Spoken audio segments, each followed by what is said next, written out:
അപ്പോൾ ഇന്ന് നമുക്ക് നല്ല ക്രിസ്പി ആയിട്ടുള്ള കോളിഫ്ലവർ ഡ്രൈ ഫ്രൈ എങ്ങനെ തയ്യാറാക്കിയെടുക്കണം നോക്കാം. അതിനായിട്ട് ഞാനിവിടെ ഒരു കോളിഫ്ലവർ എടുത്തിട്ടുണ്ട്. സ്റ്റെമ്മിൽ നിന്നും അടർത്തിയെടുത്ത് ഇതുപോലെ മുറിച്ചെടുത്തിട്ടുണ്ട്.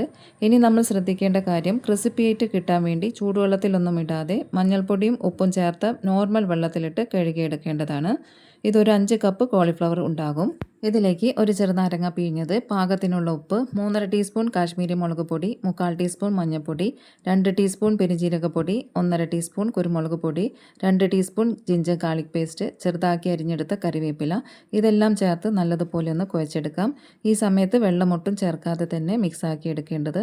അതിനുശേഷം ഇതിലേക്ക് 8 ടേബിൾ സ്പൂൺ കോൺഫ്ലവർ പൊടി, 6 ടേബിൾ സ്പൂൺ അരിപ്പൊടി, ഇതിലേക്ക് വെള്ളം ഒഴിക്കുമ്പോൾ അല്പമായിട്ട് ഒഴിച്ച് കുഴച്ചെടുക്കേണ്ടതാണ്. ഒന്ന് വെറ്റായി കിട്ടിയാൽ മതിയാകും. കൂടുതൽ വെള്ളമായ ഇതിൻ്റെ ടെക്സ്ചറൊക്കെ മാറിപ്പോകും.